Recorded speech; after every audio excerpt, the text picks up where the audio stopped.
emocí v poézii Sama Bozára. Diskusiu teda si dáme na záver prvého bloku. Ďakujem za slovo. Zostaneme teda v priestore romantizmu, ale ja sa budem venovať konkrétne sonetom Sama Bozára. Romantizmus prináša obrat ku konkrétnemu človeku, jeho individuálnemu prežívaniu a tým sa do literatúry vrátil aj jazykový obraz konkrétnej telesnej skúsenosti.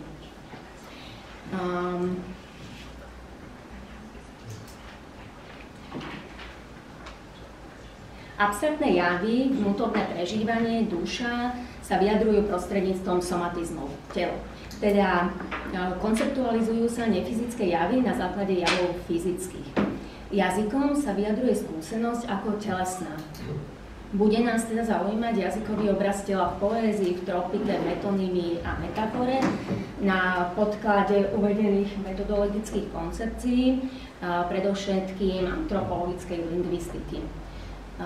Cieľom bude teda zistiť mieru zastúpenia, funkcie a roli somatizmov, rôzne významy jedného somatizmu, ďalej spôsoby estetizácie tela a aj protikladnosť alebo integráciu motivov tela a duše vo Bozárovej poézii.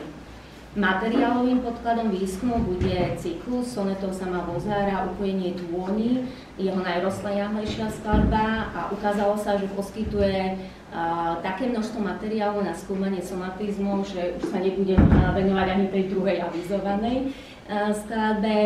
Je to skladba o zasiahnutí lyrického subjektu smrťou matky, o vyrovnávaní sa s touto situáciou a má látkový predobraz biografii Sama Bozára. Vznikla ako jeho bezprostredná reakcia na smrť matky Kristýny, ktorá umrela ako 39-ročná vo februári v roku 1845 v Hrachove. Skladba ponúka somatizmy, ktoré sa podírajú na tvorbe obrazu, na stvárňovaní, personifikácii smrti, predstav o smrti, ale aj somatizmov venujúcich sa láske.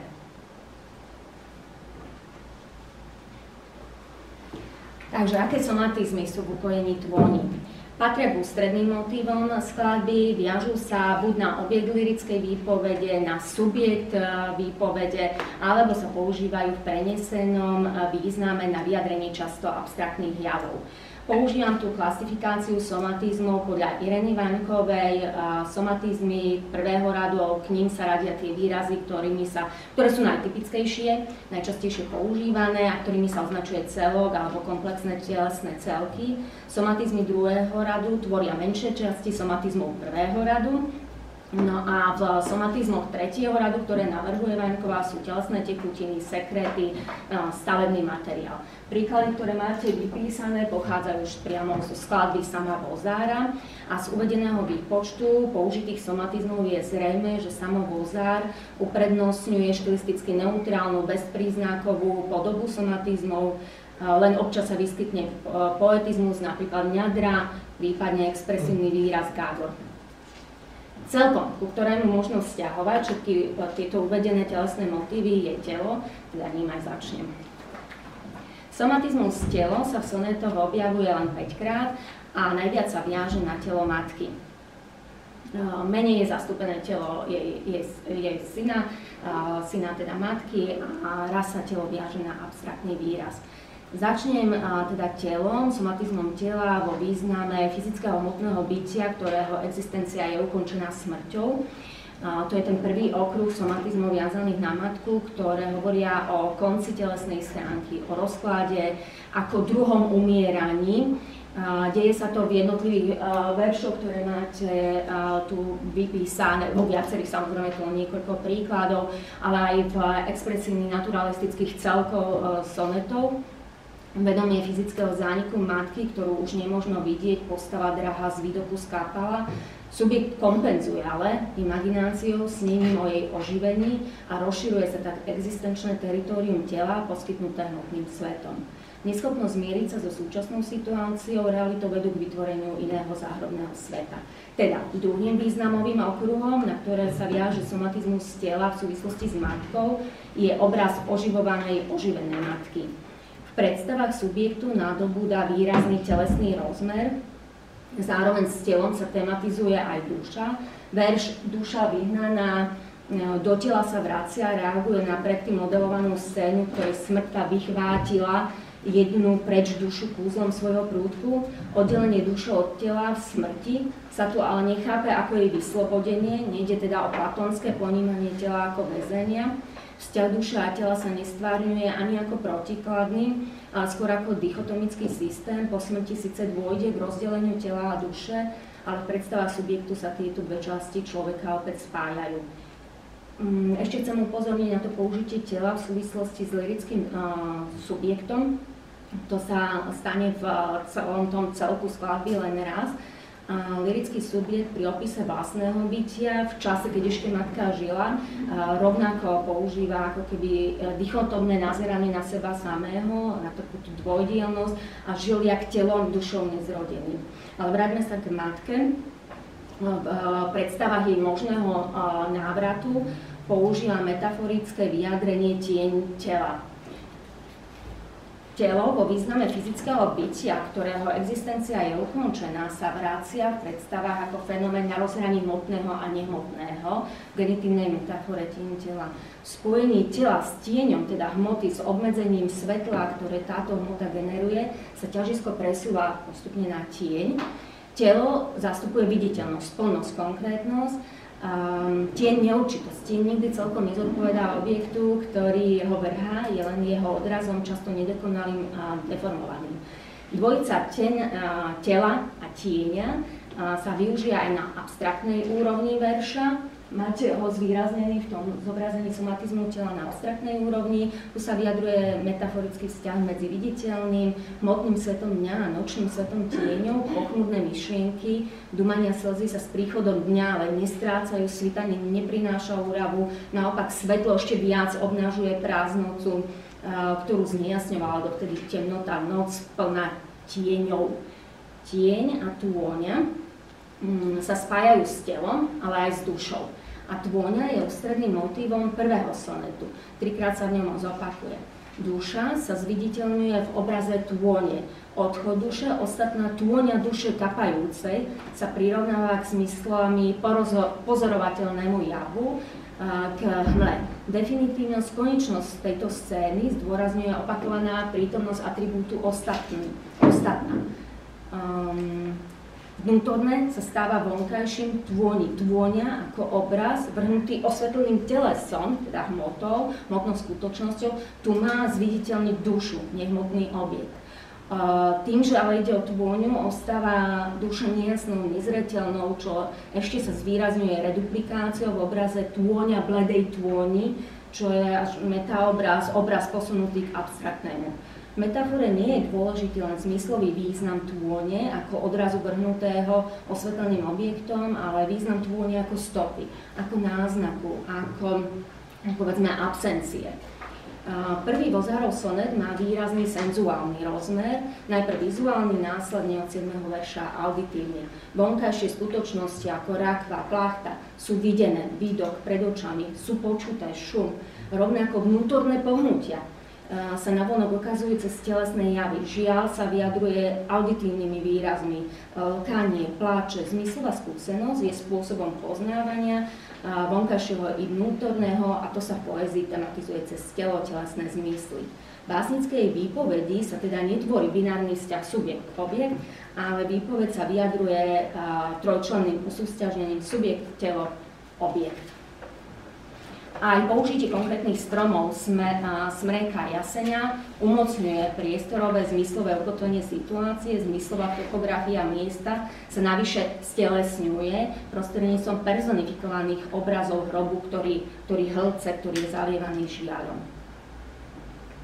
Telesné sa netematizuje ako opozitum duševnému, psychickému svetu, ale častejšie je psychosomatický prístup, v ktorom sa do popredia kladie vzťah psychického a telesného. Telesným sa vyjadruje emócia, telesné aj zmyslové vnímanie alebo pohyb. Telesné motívy umožňujú zviditeľnenie afektívneho prežívania subjektu. Zviditeľnenie, napriek tomuto slovu, nemusí mať len vizuálnu podobu, ale aj auditívnu podobu. Dominantnou emóciou sonetov je smútok, odráža sa to aj v kvantitatívnom zastúpení jeho telesných prejavov. Slzy sú vonkajším telesným prejavom vnútornej emócie. Už predpokladajúc na témy sonetov, radosť bude mať len veľmi okrajové zastúpenie a bude skôr súčasťou obrazu toho, čo subjektu chýba. Radosť sa vyjadruje vizuálne cez úsmev alebo auditívne cez smiech. Telo sa stáva výrazom duše. Bozárove verše majú aj výrazný senzuálny rozmer. Vyskytujú sa v nich odkazy na takmer všetky zmysly, okrem čuchu. Čuch, ani zmyslový orgán nos, ale ani vône alebo pachy nie sú vôbec prítomné. Najviac zastúpeným zmyslovým orgánom sú oči a priamo aj zmysel zrak sa explikuje vo veršoch oveľa častejšie ako napríklad sluch, ktorý sa vyskytne len raz. Početnejší je telesný orgán, ktorý sluch umožňuje uši, ucho. Chuť sa vyskytuje tiež len raz, len v metafore chuť neba. Orgán s receptormi chute, jazyk v sonetoch nechýba, ale je prítomný ako orgán rečení, ako zmyslový orgán. Hmat ani zmyslový orgán, koža, sa nevyskytujú explicitne len zástupne cez ruku, ktorá dotyk umožňuje.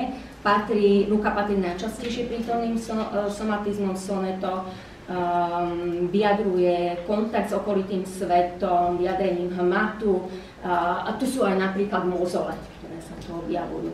K hmatu možno priradiť aj percepciu chladu, spätu s obrazom mŕtvého tela, zimné čelo, po hrobe telo v chlade osirelo, alebo obraz chladnej postele, v ktorých jak v ohni život sa rozíde, kde Bozár spája konvenčný obraz hrobu ako chladnej postele s pocitovo kontrastným obrazom ohňa, v ktorom život zaniká. Hmat je zastúpený aj negatívne, v personifikácii vietor sa nedotkne. Ale celkovo možno konštatovať nižšie zastúpenie dotyku, kontaktu s realitou, potvrdenia istoty existencie, čo vyplýva aj z témy sonetov. Telo podlieha zmyslovej reflexii, nie ako dotýkajúce sa, ale ako videné, počuté. Uprednostňujú sa teda zmysly, ktoré nevyžadujú bezprostredný kontakt, najviac zrak, často skresľujúci, nepresný, omylný, teda umožňujúci prispôsobiť si to, čo je vnímané túžbe.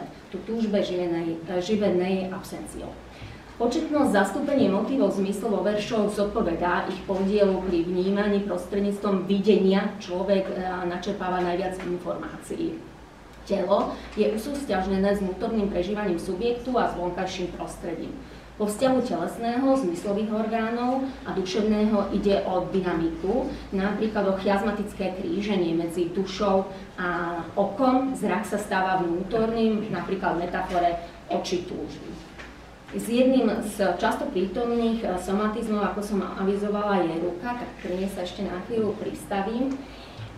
Somatizmus ruka sa používa v štilisticky neutrálnom tvare, s posunutým významom, často ako súčasť metaforického vyjadrenia alebo synekdochický namiesto matky alebo abstraktných predstav alebo ako synekdocha lirického subjektu, ale opäť v menšom zastúpení, podobne ako pri tele. Príklady, ktoré som uviedla na úvod, by sa mali týkať obrazu ruky matky. Ten sa postupne v sonetoch mení. Na začiatku je používaný v kontexte veľmi dynamicky znepokojivých, možno až mátoživých obrazov tieňa mŕtvej matky, ktoré môžu mať až negatívne konotácie, ale postupne, to je tá dvojka, sa obraz matky mení a nadobúda zmierlivejšiu podobu. Ruka zastupuje postupne čoraz viac to, čo subjektu chýba v pozitívnom slova zmysle, teda dôverné dotyky, ruka ako zástupkyňa matky so schopnosťou liečiť telo i dušu, ruka ako symbol poznania sveta, múdreho kontaktu so svetom. Podoba matky sa teda postupne mení a v záverečných sonetoch už predstava subjektu o matky prestáva byť znepokojivou a jednotlivé somatizmy sa zasadzujú do pozitívnejších kontextov.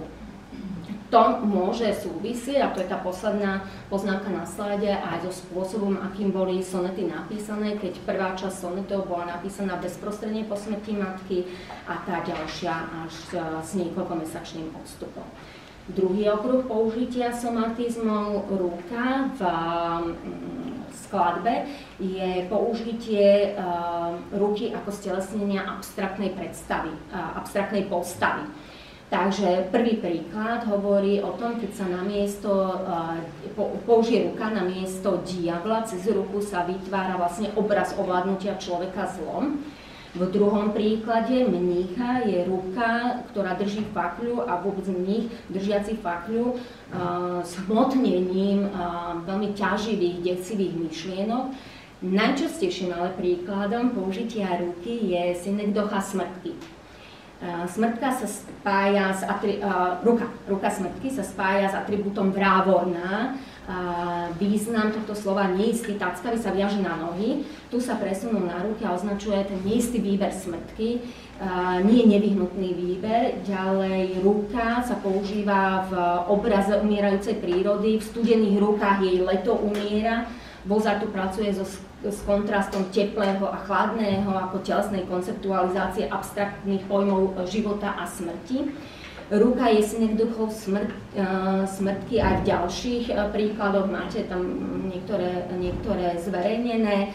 Prejsť napríklad rukami smrtky je somatický frazeologizmus, ruka zastupuje moc nad tým, kto je uchopovaný. Opakuje sa aj obraz náručia ako vymedzenie oblasti kontaktu, bezprostredného stretnutia života so smrťou. Smrť teda v sonetoch je rukou. Smrť sa konceptualizuje cez somatickú metaforu ruky. Irena Vaňková tvrdí, že naše porozumenie je vtelené, že je založené na skúsenosti tela. Tu sa to ukazuje. V spojení s lyrickým subjektom je ruka použitá len raz. Toto použitie je vyjadrením toho, ako túži subjekt rozumieť smrti matky, chce, aby to bol len sen, alebo nech sa mu sníva trvalo, že matka žije v ňom, lebo nech sním vek, že v mých žiješ v rukách. Tak to je jediný výskyt tohto somatizmu v súvislosti s lyrickým subjektom. Ukončím somatizmus ruka konštatovaním, že sa vyskytuje 13 krát v sonetoch, poukazuje to na jeho dôležitosť pri vyjadrení nielen fyzickej skutočnosti, ale aj abstraktných javov, napríklad vyzjavla ruka, vytrča sa už biedy a podobne. Oproti ruke napríklad noha je 2-krát v týchto sonetoch. Somatizmy sa využívajú aj na vyjadrenie širších spoločenských tém, situácie národa, postavenia Slováka. 58. sonet môže byť práve názorným príkladom konceptualizácie nielen individuálnej, ale celospoločenskej skúsenosti cez telo. Nebudem sa mu venovať. A rovnako sa už nebudem venovať ani somatizmu srdce, lebo to je somatizmus, ktorý sa vyskytoval najčastejšie, asi by si vyžadoval aj najviac času a prejdem, ak dovolíte, k nejakým predbežným záverom. Takže základom personálnej situačnej štruktúry vo výpovedi sonetov upojenie dôni je prítomnosť lirického subjektu a neprítomnosť matky. Čo z nej robí objekt výpovede? Sonety sú výpovedou túžby, ktorú živí absencia. Subjekt komunikuje s mŕtvou matkou, kladie jej otázky, ale ide o komunikáciu jednostrannú, o asymetrickú realizáciu dialógu. Sonety prinášajú obrazy smrti ako telesného rozkladu, ale aj na druhej strane obrazy túžby po opätovnom stretnutí aj na telesnej úrovni, znovu vidieť, počuť, ale aj pocítiť stisk ruky, objatie. Veľká časť somatizmov sa používa nielen v prvotnom význame ako označenie časti tela, a viaže sa na mŕtvú matku, ruka, telo a podobne. Telo lirického subjektu sa tematizuje zriedkavejšie a prevahu má len v prípade celkom očakávanie somatizmu slzy, a čo bolo zaujímavé aj v prípade somatizmu hlava. Tam má lirický subjekt prevahu. Sumarizujúc, najčastejšie prítomným somatizmom ukojenia vôni je somatizmus srdce. Výsledky, ktoré som zaznamenala v prípade tejto skladby, možno porovnávať so skladbou Avžedy srdce. Samozrejme nie v tom celkovom množstve, lebo ide o cykly diametrálne odlišné, ale je zaujímavé, že aj v druhej skladbe sama Bozára sa srdce nachádza na prvom mieste. Ďalej možno výsledky porovnávať aj s tým, ako vlastne somatizmy používajú tí, ktorí pracujú so slovenským jazykom. Podľa Slovenského národného korpusu je na prvom mieste z týchto somatizmov ruka. Ukazujú sa tu korešpondencie v týchto výskytoch, nielen so Slovenským národným korpusom, ale aj to, ako tvoríme frazeologizmy, kde zase dominuje hlava. Ale okoruka majú tiež vysoké pozície.